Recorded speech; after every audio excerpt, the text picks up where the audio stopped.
Welcome to Man Does Tech, where I solve the problems you didn't even know you had. In this video, I will explain how to do medical option entry. First, ensure you have the patient's complete and verified medical option selections. Next, log into the medical records system and navigate to the specific patient's profile. You'll then need to find the dedicated section for entering or updating their medical choices.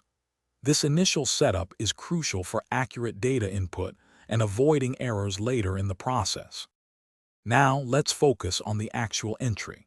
Carefully select the patient's chosen medical plan from the available options. If there are specific details like a 20% copay or a $500 deductible, enter those precisely. Always confirm the effective date for these options, ensuring it aligns with the patient's enrollment. Double-checking these numerical values is vital for correct billing and service provision. After entering the options, a thorough verification step is essential. Carefully review every piece of data you've entered against the source document. Look for any system-generated alerts or validation messages that might indicate an error.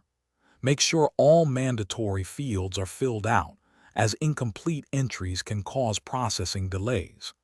This review helps prevent future complications. Finally, it's time to finalize the entry.